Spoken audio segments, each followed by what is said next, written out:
a kind, and we're also all of one kind, not us versus others. We're all sisters and brothers, we're each one of a kind, and we're also all of one kind, so let's all be kind to one another. Kindness pays big dividends to the giver too. Feed all kinds of kindness, starve out harm. The receiver's blessed, and at the same time so are you. For your well-being, kindness is the charm. We're each one of a kind, and we're also all of one kind, not us versus others.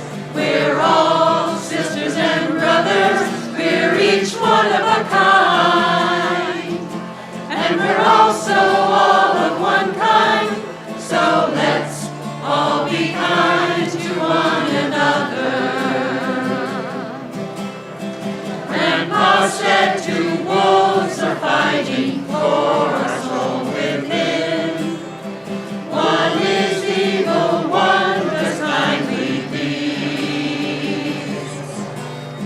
Grandson thought and asked his grandpa which one's gonna win. Grandpa softly said, the one we feed. We're each one of a kind, and we're also all of one kind, not us versus others. We're all sisters and brothers, we're each one of a kind, and we're also all of one kind, so let's all be kind to one another. When they let Mandela out of jail, Nelson showed even enemies can make amends. Gracious acts of kindness on a jailer he bestowed. He and that white man became good friends. We're each one of a kind, and we're also all of one kind, not us versus others. We're all sisters and brothers, we're each one of a kind, and we're also all of one kind, so let's all be kind to one another. Let's all be kind, we're all one kind.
now is the time to start. We all have a choice to use or not to use our voice. When we decide to fight for what we know is right, we will be free.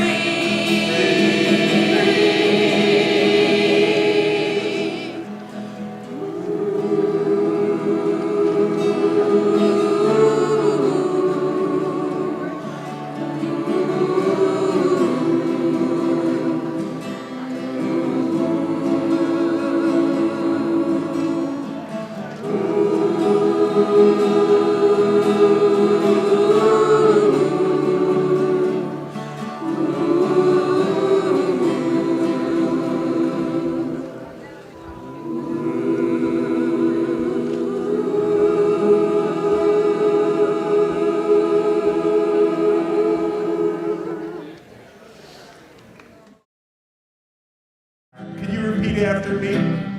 Listen to your heart. Listen to your heart. Find compassion. Find compassion. Goodness and love. Goodness and love are always in fashion. Always in fashion. Everybody wants to be in harmony. If you want to find it, help me. Listen to your heart. Here's the chorus, like a Stevie Wonder chorus. Listen to your heart. Listen to your heart. In every situation, no matter who you are, listen to your heart. Listen to your heart. Take the time and listen to your heart.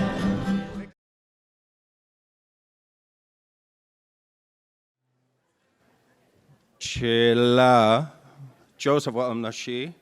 She said, Takelma people, the good river, upriver people of the Rogue Valley. My ancestors are the Takelma people of the Rogue Valley. I come from the Montgomery family, Melissa Lotta Montgomery, who was forced to relocate from her homelands at gunpoint. And I often dedicate things to her and my ancestors that survived a brutal dislocation from their beloved homeland. So the first thing I would like to do is welcome everybody and say, Deni shu chan nu li, nu me ne chawanti. You're good people, you're kind people, and that's what those words say. I'm going to say a blessing now, and you can respond in any way you see fit. Genash Quan le sham de shrenis shu ut shu thanash in li no shrihan huchan shu no honin la he the one our trauma huya ratsatlam he. I have a song that I have to sing too. Hawanti tasut hatchu int e Hawanti tasint hatchu it e Hawanti tasut hatchu ut e Hawanti tasut hatchu ut e Hawanti tasut hatchu ut e Hawanti tasut hatchu ut e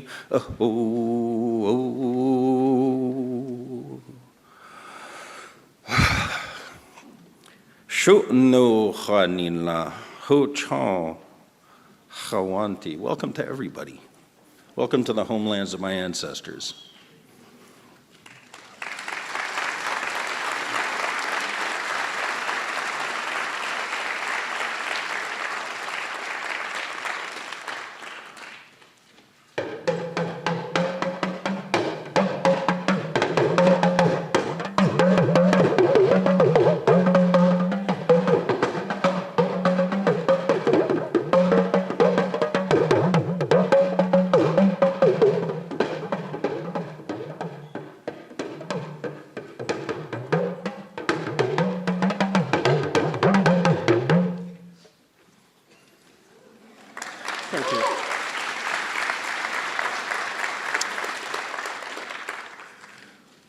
So I'm very nervous. In a good way. I was volunteered to MC this event by my brother-in-law. And I think you don't say no to that. To make it even more intimidating, I see that my mother and father-in-law joined it. So I guess it was a secret. They had a meeting that I didn't know. So in order to MC this event, I decided to bring my first language, this drum here, which is, we call it longa, or the talking drum, just to keep me company. So I'll need your help so that I can relax. Just simple clap. If you get this, help me.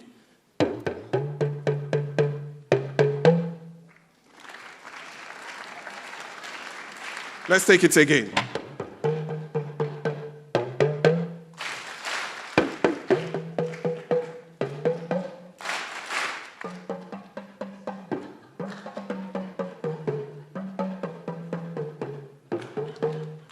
Oh, thank you. Welcome to Choose Kindness Celebration. You have probably seen some of our 1,500 Choose Kindness yard signs. We are happy to see you here and hope that you will learn more about kindness and opportunities to increase kindness in your life. I would like to thank the Spreading Kindness Campaign Steering Committee that spent the last year pulling this event together. And I would also like to thank all the volunteers, singers, speakers, who are helping out today. Let's give them our appreciation. Thank you.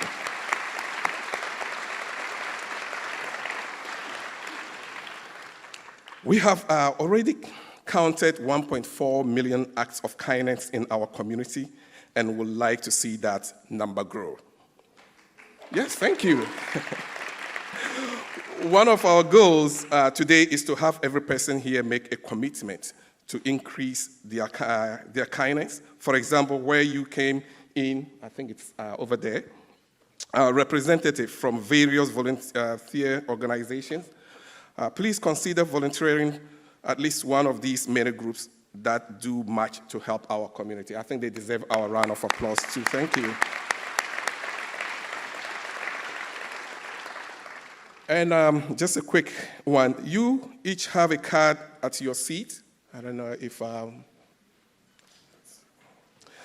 yeah, take the card with you. Before you leave, take a minute to write comments and suggestions about the Event and Kindness campaign. If you want to receive monthly emails, update, or become involved in the campaign, write your contact information. Leave the card in the boxes. I think we have some of them here and also in the lobby. So for me, should I say, as you can already tell based on your accents and not mine, kindness is so important. I grew up in a community that respects elders.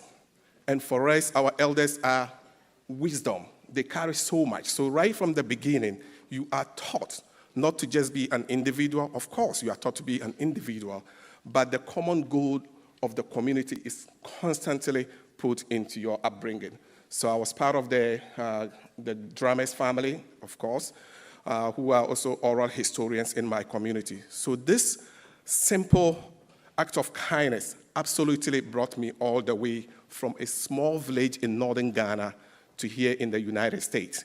So my journey started coming to study somewhere in the middle of the United States. And it was through the act of kindness of individuals, people that I don't know, that made it possible for me to go all the way here. And when I got back here, at least when I ended up here in the Pacific Northwest, I couldn't believe it. Just the simple act of smile, walking out and see people smile at you, that completely changed me. So if we can't use this as a guiding principle, we will be able to help our communities a lot. So please turn to a nearby person you do not know and tell that person why you came today. Let's take about a minute or so.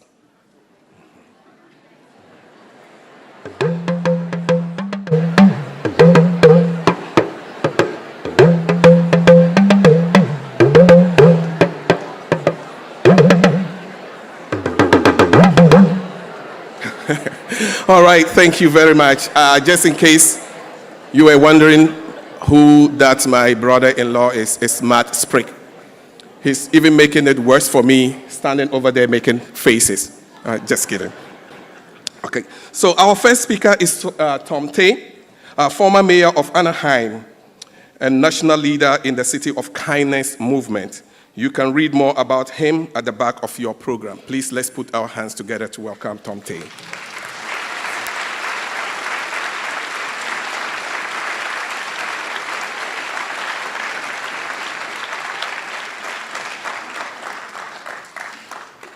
Wow. It is wonderful to be here in Eugene. I flew up on the plane this morning with a bunch of, actually they're very kind Oregon fans after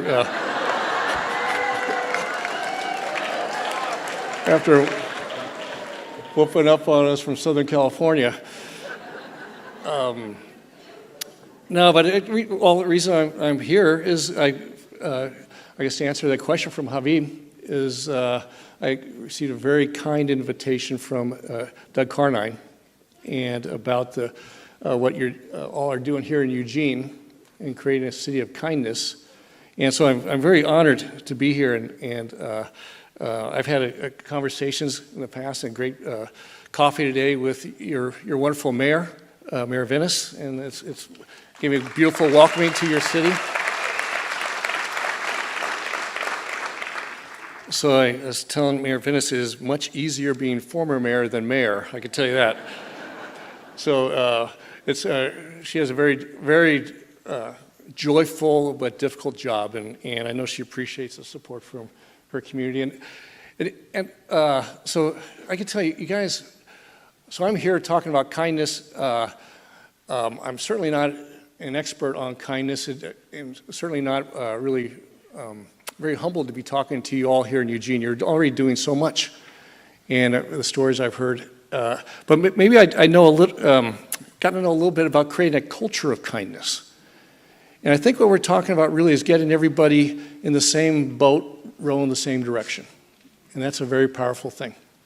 My wife grew up on a ranch in outside Cheyenne, Wyoming, and one of 8 kids, and her dad would go to his kids or their family all the time and take one of those matches, those wooden matches. And he'd take one and break it, and then he'd take 10 of them for their family, and they say you can't break these 10 matches. And I think that's kind of about when you get people working together, it creates strength, and nothing could stop you. So anyway, what I'd like to do is talk about really creating a culture. And maybe that's where I have a little experience in Anaheim. And I'm very proud of what the people in Anaheim have accomplished. So let's see if this works. Yes, it does. All right. So if you don't mind, I'd like to maybe just talk more conversational. And anyway, so Natasha had written these, they came back after this trip, and were grieving as a family, and they found all these beautiful things that Natasha had written about kindness as a little 6-year-old. And he said the whole community came out and talked about how Natasha, when other kids were playing video games or whatnot, Natasha would write and talk about kindness all the time. So then Dr. Jayevsky says, he told me, he says, in medicine, you can either treat the symptoms or you can stimulate the body to heal from within holistically. He said, that's what I do as a holistic doctor. And then he said, I think the same thing applies to a city. You can either treat the symptoms or you can stimulate the city to heal from within holistically. He says, I think that has something to do with kindness.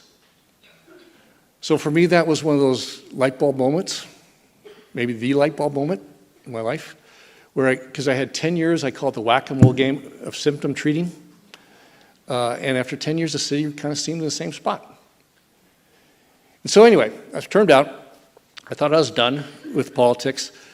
But then 6 years later, this mayor's seat opened up, and I really felt I had to run under this idea of holistically healing the city and changing culture.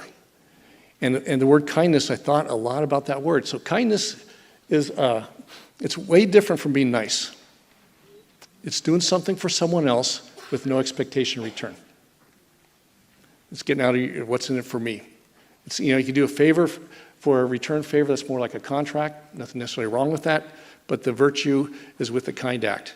It's actually, the word comes from kin. So I really felt as many of you probably have this feeling, I felt I had to run. So I ran this platform, had to overcome a lot of fear of ridicule, people not maybe thinking I'm not serious, because there's a lot of serious, as mayor knows, a lot of serious things you deal with as a mayor, but I thought I have to do this. So I remember my first event, why am I running? I said, well, here goes. I want to change the culture of the city, create a culture of kindness. And people are like, we get it. Something deeper needs to happen. So I ran, won surprisingly, by a large margin. And, oops, there we go. So this idea of culture, I know from my other life, I run a company and a family business, and I know an organization is all about culture, what creates value in a business. It's what creates, why is one school better than another school? Because why is a classroom different? Why is anything? It's about culture, and it's how people think. And if you could change culture, it actually is much more lasting than any, as you see, human nature, the one that's the toughest to change, if ever. But right next to that is culture, and then governance. We could pass all the ordinances in the world and resolutions, but culture is much more powerful. It's how people think. It's how they make decisions. So I thought, well, if a CEO could do an organization, a principal in a school, why not a mayor in an entire city? And you're really using this idea of bully pulpit. He's maybe not the best word now with kindness, because bully, but Teddy Roosevelt term. So anyway, so I ran, got elected, and once I was elected, I thought, okay, now what do we do? Because you usually don't think about that when you're running, right? So we actually have to do something. So I thought, okay, how would a kind city respond? And in Southern California, we have issues with a lot of people moving in from all over the country, all over the world, and not knowing their neighbors. You think about it, if you're not connected with your neighbors or others, it becomes a very brittle city. And this idea of resiliency. And when bad things happen, a lot of people, sometimes in government we think, hey, we like to tell people the police will take care of it or the fire department will take care of it. Well, forget that. On these big disasters, there's not nearly enough. And it's got to be neighbor looking after neighbor, taking care of one another. So we had to kind of break through that culture of the government's going to take care of everything. And we're only one day away from that big earthquake in Southern California. And if you go out in your street after an earthquake, and if you don't know your neighbor, and you don't know that Mary down the street has a construction company, or John's a doctor, or whatever it is, all those things that happen when people connect, we're in big trouble. So just this idea of high neighbor, get to know your neighbor. And we did that, and so people it's very important for community policing. It's actually the foundation of it. Kindness is what connects people together. It's a mortar that holds, I call it social infrastructure, social muscle. Think about it, it's a kind act, doing something for someone else that connects people. Emergency preparedness, I just mentioned that, but also community building. People are just happier. And there's studies, you don't need studies because we all know it. People are happier when they care for their neighbor and their neighbor cares for them. And the way that happens is through kind acts. So if you could get a conscious, mindful commitment from our city to meet your neighbor, it's powerful. I could go on this for hours, which I know I'm kind of limited on time. But the idea is it's not just a feel-good thing.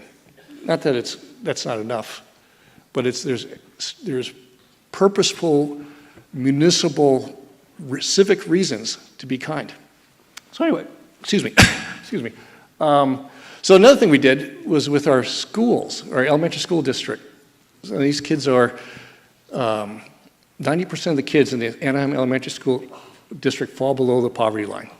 It's one of the worst in the country, actually. And so we have, and some of these neighbors are very challenged.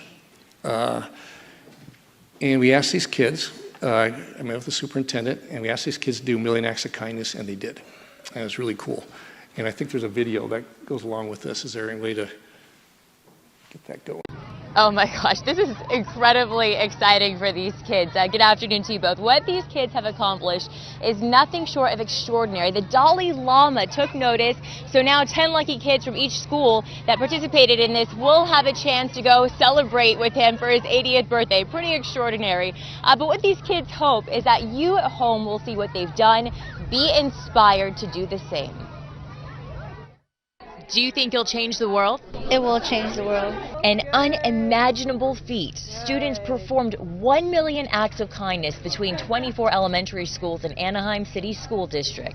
Kindness is the secret path to successful. It feels like a spark and your body just comes up like fireworks. Here at Gower Elementary alone, kids performed 70,000 acts of kindness over the past year. My act of kindness, I help my grandma cook. Help kids that are feeling down, and I help comfort them. We collected coins to support finding a cure for leukemia. Plus, relief to the Philippines, letters to veterans thanking them for their service, and something so simple as giving a little girl a hug if she was sitting alone. This has happened to me, and it has inspired me to help other people. To that little girl sitting there by herself, it's a very, very big thing and can be life-changing. Anaheim Mayor Tom Tate was the brains behind 1 million acts of kindness. He was inspired by a 6.5-year-old girl named Natasha.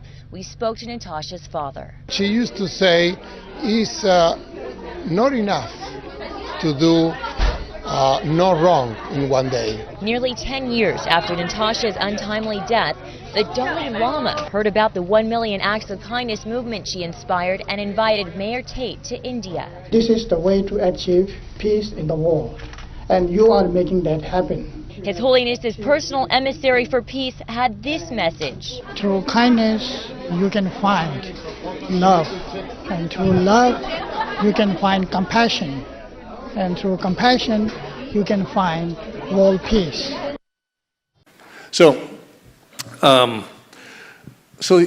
here these Anaheim kids do a million acts of kindness, and then as crazy as this may sound, then I get a call from a man named Lama Tenzin Dowden, who is the Dalai Lama's emissary for peace, saying they've heard about the million acts of kindness and invited my wife, Julie, and I to go back to Dharamsala to meet with His Holiness the Dalai Lama. And we went back there, and it was the most incredible trip. 3 days we spent with His Holiness and Bishop Desmond Tutu, of all people. And it was incredible. It was incredible with these two great leaders. And they're talking about, they were actually working on this Book of Joy together. It's out, it's a bestseller now.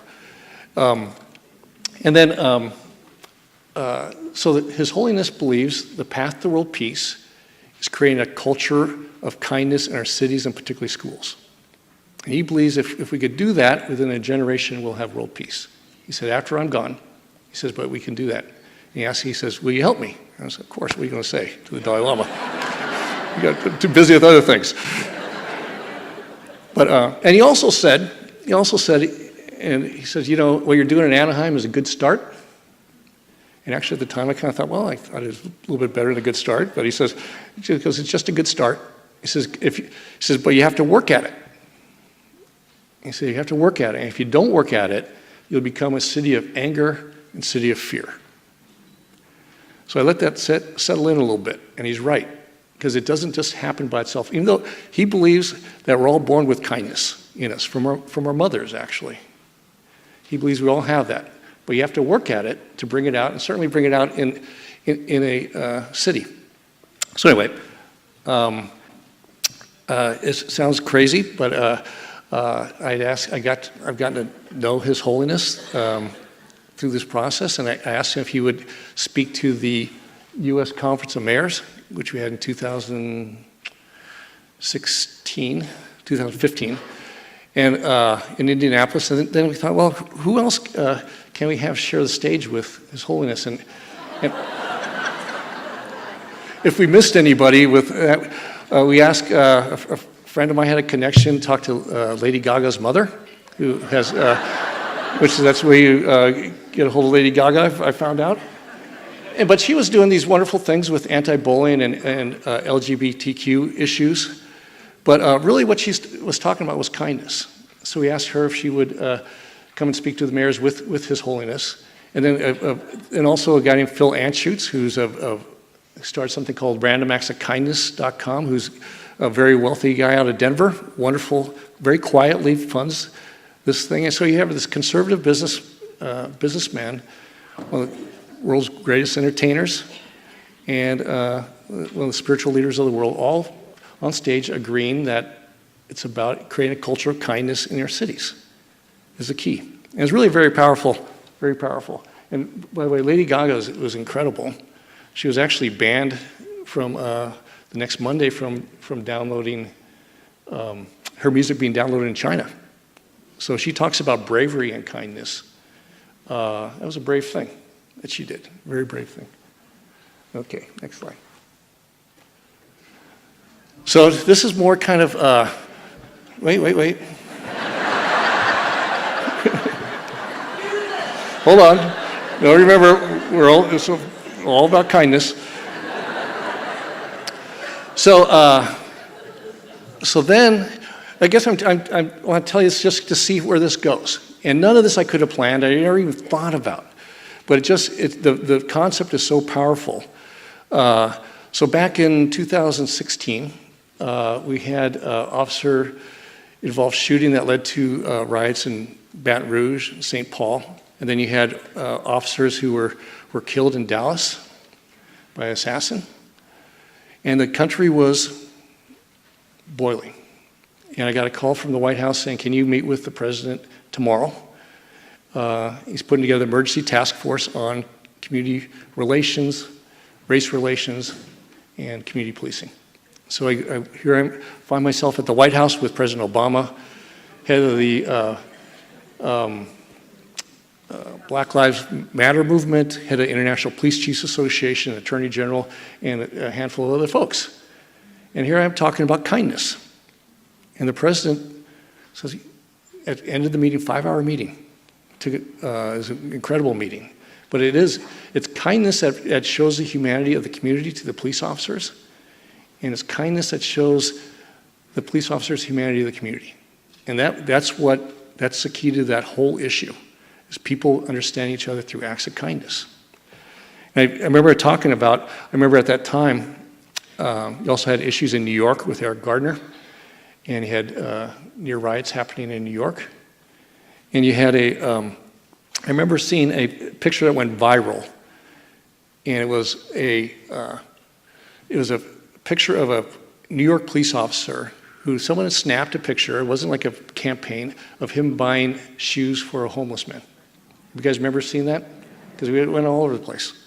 Someone just snapped it and they hung it up on the precinct, and someone took a picture of that, and it goes crazy viral. I said that one picture did more for the NYPD relations with the community than any, billion-dollar PR campaign they could have done. That one act of kindness. It's so powerful. Habib talked about an act of kindness. It is, my friend Dr. Jayevsky says, kindness is like there's a plant called the bumble plant, tiny little seed you put in the ground, and nothing could happen for 10 years, and all of a sudden this beautiful bush takes off. That's the way an act of kindness is. Anyway, that led to, this is State Department, Bureau of Counterterrorism. The idea is there's something called Strong Cities Network, cities throughout the world banding together to counter violent extremism. European cities got real issues going on right now with people coming back from ISIS, also a rising kind of a Nazi movement in Germany. So here I find myself speaking to counterterrorism folks about kindness. And so, certainly there are short-term issues that have to be dealt with, but in the long term, generationally, people generally don't hate people who are kind to them, or they don't hate a city that is a kind city. So if you could have, in a generation, maybe this many people hating you to this many people, it gets a lot better. Let's see here.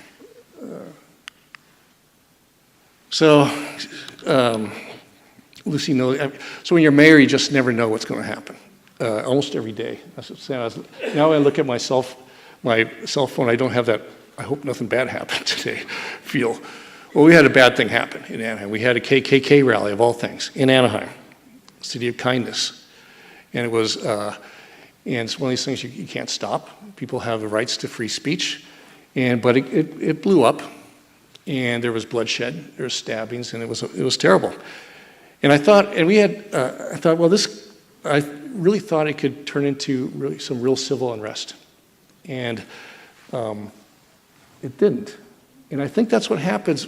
This was after about four or 5 years of kindness culture work, and what happened was. Next slide, please. The next day, a group of people got together. City Hall had nothing to do with it. They asked me if I would join. And so I go down to the park where it happened, and they started a march from the park to City Hall singing songs and responded to that hate with kindness. And it was very powerful. Next slide. I remember walking past this guy. And it was a... So there's two ways you can respond. One is kind and with kindness, and one is not. I think that builds up kind of a capital account of goodwill in your city by having acts of kindness. Anyway, next slide. Again, it's not. This is like serious things. I've gotten to know the head of neurology at Stanford University, and I know you've got a leading neurologist.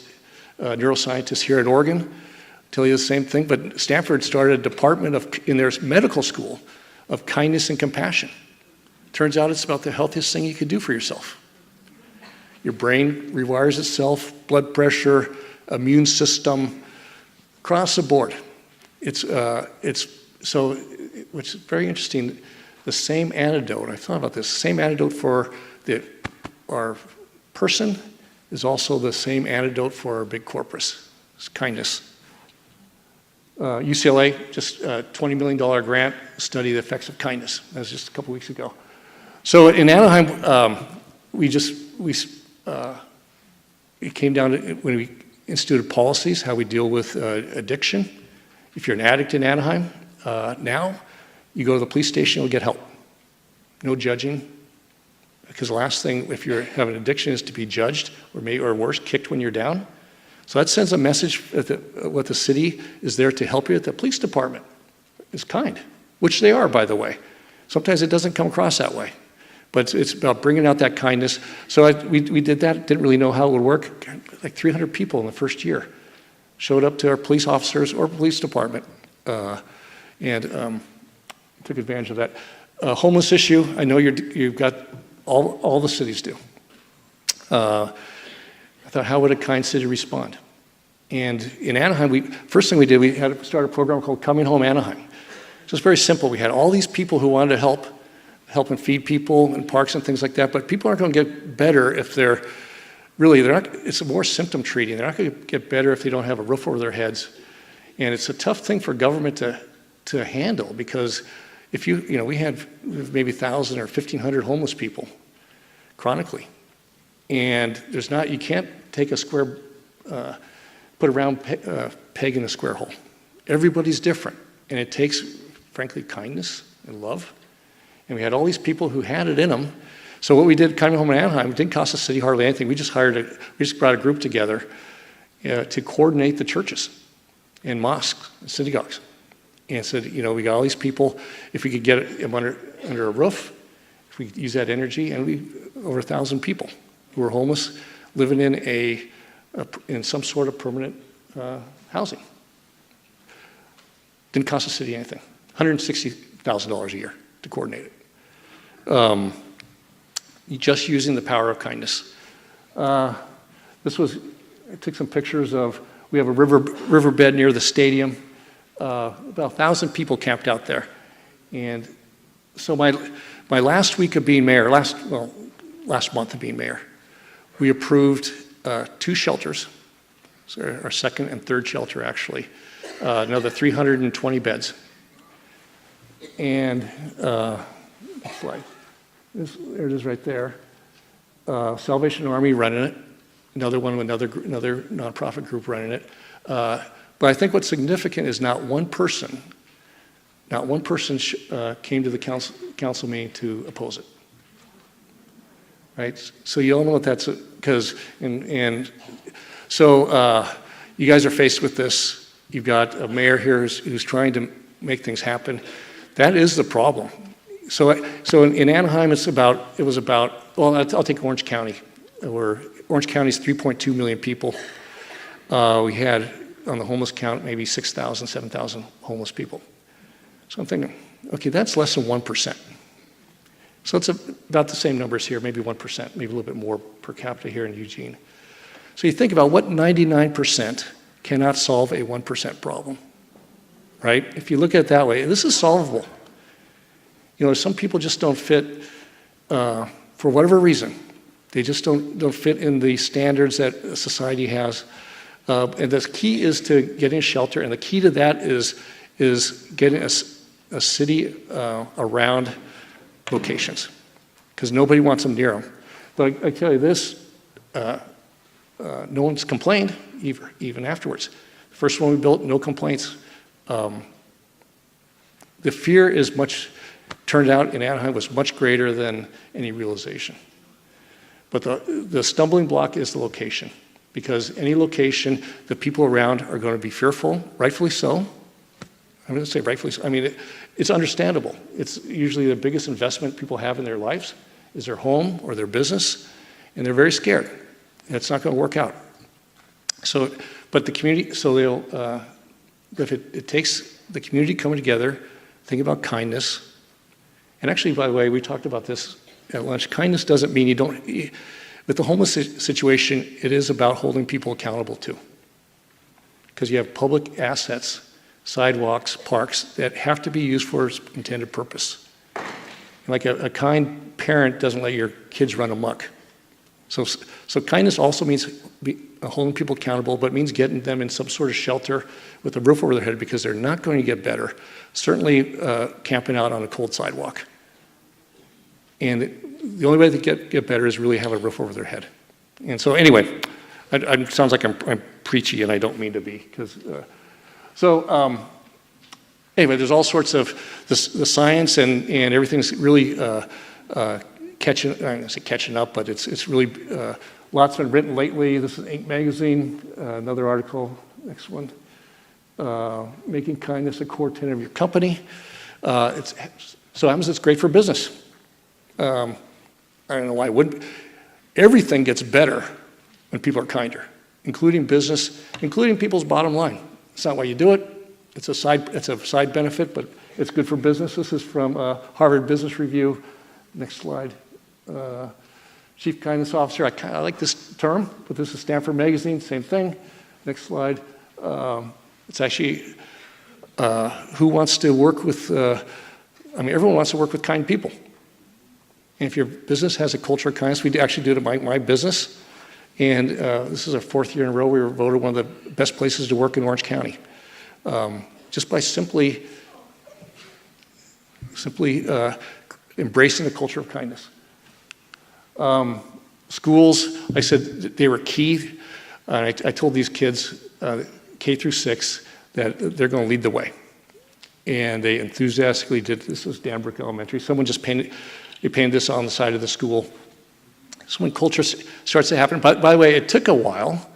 Someone said it was like the first couple of years, it was like the ships were in port and nothing was happening. Then all of a sudden the sails filled, and then things just started happening. So culture change takes a while.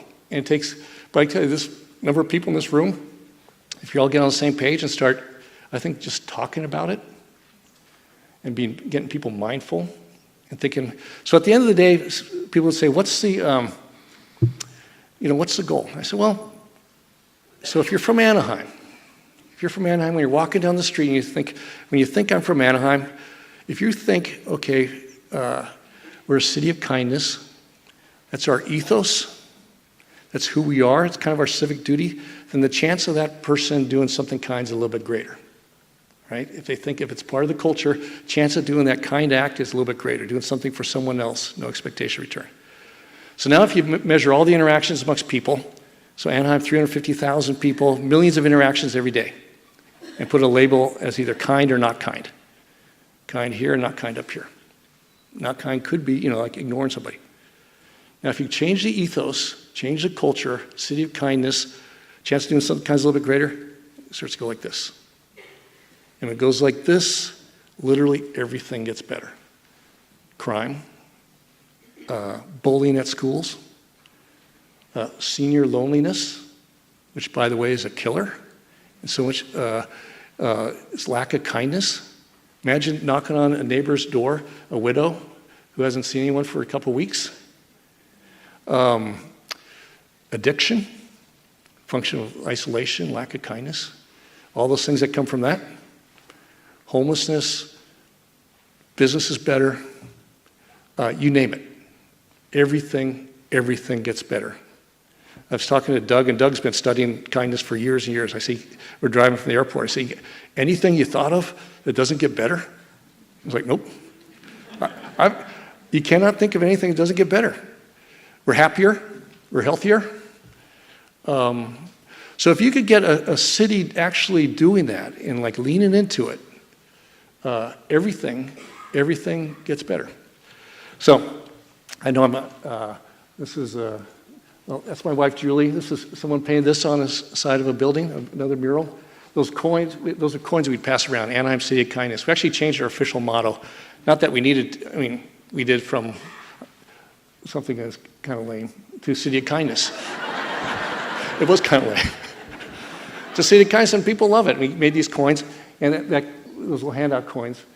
The Dalai Lama carries that with him everywhere he goes, he told me. Puts it on his breakfast table, which is amazing to me. This is Be Kind 21, Born This Way Foundation. Lady Gaga, they said, hey, this is last year. They said, why don't you guys, we're starting this thing. If you do something for 21 days, it becomes a habit. If you can be kind for 21 days. So with about 9 days notice, we launched this in our schools, and these are kids. By the way, one of those we had an officer-involved shooting a few years ago, and it turned into civil unrest and lost control of the city, and one of them was in this neighborhood, Paul Revere School. So anyway, the fact that you have this group already together doing this. Love. And through love, you can find compassion. And through compassion, you can find world peace. So,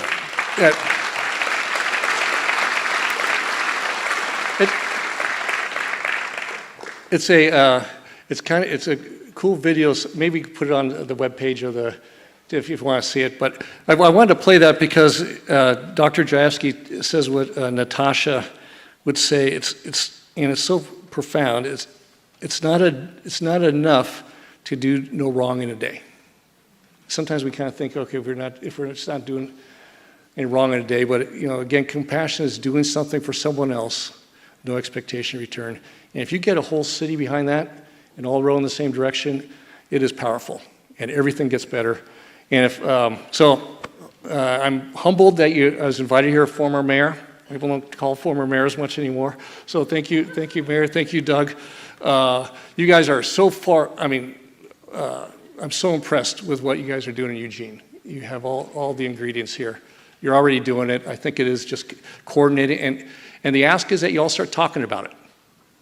Again, we didn't have any budget for this. I was just talking about it and getting mindful. So with that, thank you so much. It's an honor to be here.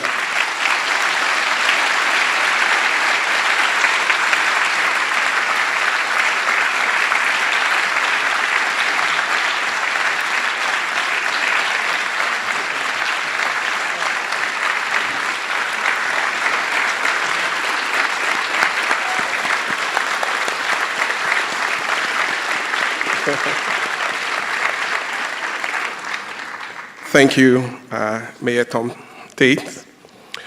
Anaheim and Eugene are both cities of ducks. which may be the key indicator of kindness. We are pleased to announce our next speaker, Eugene's Mayor Lucy Venus. Mayor Venus is a champion of kindness. In fact, if you read her weekly mayor's blog, the first sentence shares her intentions to nurture our conversation and understanding of the issues before us. Today, Mayor Venus will share her thoughts on kindness and her commitment as a mayor of Eugene.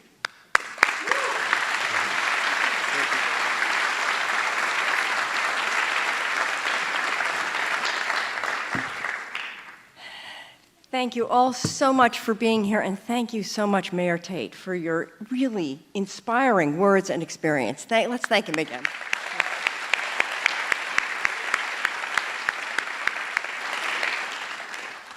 It's such an honor to have you here and to reflect on where we are as a city with respect to kindness.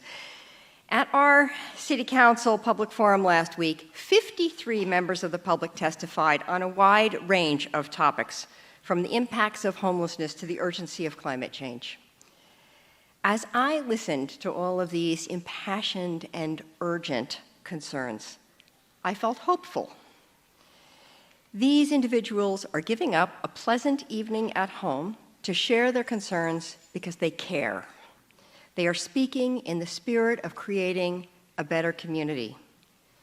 People are speaking out of a depth of kindness. They are pleading with us as a government to respond in kind. When I review the programs that the City of Eugene includes as acts of kindness, I am struck by this fact. There is no shortage of kindness in our city. Right?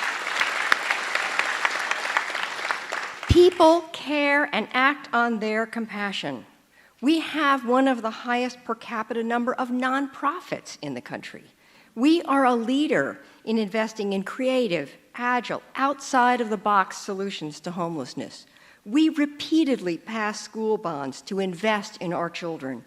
We lead the way in improving accessibility for people who are disabled. That said, the intention of kindness is not always apparent. My commitment to a city of kindness is a commitment to raise the level of intentionality. In the best of circumstances, kindness is reflexive. In the worst, it is the furthest thing from your mind. We are seeking ways to reinforce the intention. We are living in turbulent times. Repeated traumas to our sense of well-being trigger protective, often defensive reactions. Some of this comes to us from the national dialogue, which has fostered a sense that if you don't agree with someone, they are either stupid or dangerous. Some years ago, I was at odds with my neighbor with whom I share a driveway. One day, we were in the midst of a tense conversation, and I commented, "If the two of us who speak the same language, hail from the same culture, and share a love of the same landscape, cannot find a way to work this out, there will never be peace in the Middle East." We can't solve the big problems if we don't start with the personal and the local. Eugene is poised to welcome the world in August of 2021 when we host the IAAF World Track and Field Championships. We are being intentional in our preparation for that event. Our intention is to do the good work we should do for our community anyway, to make investments that will stand as a legacy. Kindness is that legacy. My goal is for our community to embrace all of the communities within our city. A Latina businesswoman said to me not long ago that too often she sits in a room of white faces and hesitates to speak her mind as the only person of color at the table. Our legacy is to change that experience. How do we not simply say we are inclusive, but act on inclusion? What does that require from us personally and collectively. One part of the city's work on climate change included the creation of an equity panel to enable the voices of communities of color to share their experiences and challenges. These are voices that are not heard often enough in our public discourse. Our promise to this panel is that we will do more than simply hear their voices. We will pay attention. We will return with action and hold ourselves accountable. Paying attention is a key ingredient of kindness. It is too easy to be complacent, to think we are listening and not hear, to think we are open-minded, but in fact, dismiss, to think we have created a welcoming community when many feel marginalized and overlooked. It is very clear to me that it is not enough to craft statements of inclusion or anti-bullying policies or even fair housing laws if the underlying culture, the underlying reflexes undermine those good intentions. At its root, kindness is a sense of abundance. Not only is there enough to go around, there's enough of whatever, physical or emotional resources, to be generous. We live with abundance in this community, even as we struggle with housing and homelessness and face the challenges of climate change. The abundance is within us. It is us and our capacity to flex, adapt, welcome, create something new. My commitment to the legacy of 2021 is a commitment to the abundant diversity of our community. My goal is that we shine a light on the communities within our community, not to highlight them as different, but to build a sense of belonging, celebrating the cultures within our city that weave a tapestry that we should daily behold and enjoy. We will seek in the coming months opportunities to invite and savor the colors, textures, tastes, sounds, beliefs, and ideas that make us whole. Just as a single act of kindness, like inviting a newcomer to dinner, can make you feel good and whole, so can we as a city welcome our increasing diversity to build a deep sense of belonging. In 2017, the City Council was compelled by the national climate to enact an ordinance to protect individual freedoms. This law aimed to reassure immigrants in our community, but also any person of color, of any gender identity, of any belief, that we would protect their right to live here safely. My goal is that ultimately this law is unnecessary, that we as a community and as a nation revel in one another, that we come together in joy. I began this talk with a reference to the public forum at City Council. As much as I experience hope in those sessions, I also share the frustration of the public. Solutions are hard. Tensions rise because we don't see a common path. It is hard to feel kind in those moments. This is why we have to work to reinforce our best intentions. Most of us grew up trained with simple rules of etiquette. Please and thank you, excuse me, and you're welcome. In some ways, we have drifted away from those conditioned reflexes. Let's bring some of that back. There's an advocacy group for the disabled in Eugene that uses the phrase, "Look me in the eye." It's an excellent admonition. Let's begin our conversations with the intention of paying attention. I have a former colleague who I quote frequently because he said he always tried to approach every conversation with a healthy curiosity. Curiosity will take you past most barriers of understanding. So as you break into your groups today, I ask you to begin not with conviction about what you know and believe, but with curiosity about what you will hear from others. Let's make this curiosity, this capacity to pay attention, this understanding of our own abundance become our abiding intention. And from that, we will live up to our goal to become a city of kindness.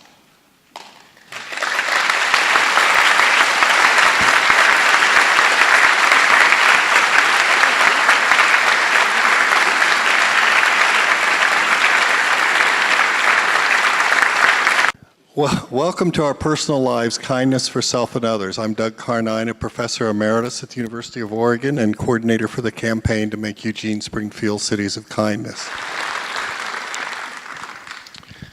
So it was personal experiences that convinced me of the surprising power of kindness. At age 35, my hospice friend Jeremy was already very sick with advanced ALS. He had no use of his body below his neck. Much of his life had been traumatic. He ran away from home at age 13 because of the behavior of his mother. As he lay on his deathbed, when I came to know him, his estranged wife would not allow his 11-year-old daughter to visit him because he'd been involved in a spiritual training as a yogi. Nevertheless, Jeremy radiated contentment, joy, and kindness. I would go to visit him and there would be other people already there, sometimes people he did not even know, just because they wanted to be in his presence. I even had another hospice worker call me and say, "I've heard about Jeremy. Would you mind if I go and visit him?" So here was a person facing death, horrible circumstances, trauma in his life. And one of the things I write about what he said is, I quote it from my book, How Love Wins, The Power of Mindful Kindness. "I think of life as a drop of water in a river. When the river came to a waterfall, many drops separated, each reflecting light a little differently according to its nature. At the end of its fall, my drop would simply be reunited with the river and flow on. It does not make any difference what kind of water drop you are. You could be any shape, size, or color. You are all the same as I am, and I am the same as you." Well, this experience with Jeremy got me thinking about the work I'd been doing writing a number of men convicted of murder in prison.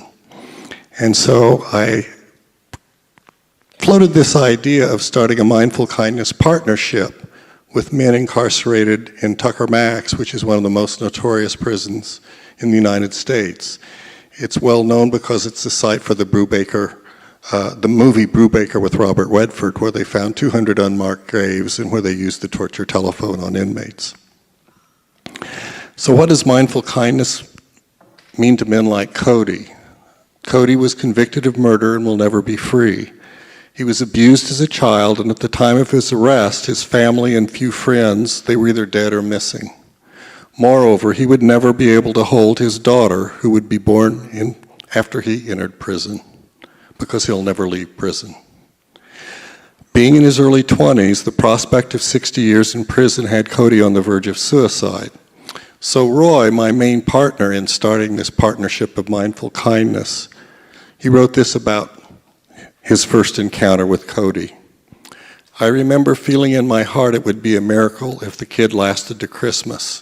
I saw that he was giving up, but there was no unking way I was going to let that kid give up. I threw him a cup of coffee and started to draw him out to get him to open up if possible in order to see where to start. Slowly, moment by moment, hour by hour, day by day, I shared the awesomeness and coolness, the wow of the Buddhist teaching about mindful kindness and how much of an amazing change it had made in my heart and mind. I became blessed because I was suddenly aware that I was now experiencing a peace of mind, a freedom in the mind that I never came close to on the streets where I had plenty of money to buy whatever I wanted. That's when I quit shooting dope in prison. The more I shared with him, the more he began to take hold and change." Roy also taught mindful kindness to two other partners, John Bruno and Tad Price. These partnerships are described in my other book, has this strange title of Saint Badass, personal transcendence in Tucker Max hell. That's the prison. So 3 of my co-authors here are men convicted of murder, by the way. So I got a letter from Christopher Brewer where he talks about John Bruno and Tad Price. Quote, "I'm in a state of chaos within. A little over a month after my trial, I escaped my cell at the Supermax, coming out on a tier and beating and stabbing an officer. I've made attempts here at this unit and was again recently successful in breaking out and stabbing another officer. It's as if I'm in constant war within the suits and within myself." I'd first spoke with Tad Price, a man I'd done time around for many years, and was always amazed at his peaceful state, even amongst the confusion that surrounds us here. I as well know John Bruno, who radiates a sense of certainty, peacefulness, and calmness. I seek and need this in my life. I'm respectfully requesting you teach me. I will be a diligent student, grateful of your time and energy. That is, if you would be kind enough to teach me, end quote. So seeing how kindness and mindfulness affected Jeremy and Roy and John and Tad and Christopher convinced me to intensify my practice of mindful kindness, for example, in my marriage to Linda. Kindness makes a good relationship better, ranging from communication to intimacy. But the medical research that Pat alluded to and the mayor alluded to, as well as much other research in psychology and neuroscience and even anthropology, I'm convinced we're obligated to spread kindness more widely for the well-being of our community and even the well-being of our planet. And that's why we're here today.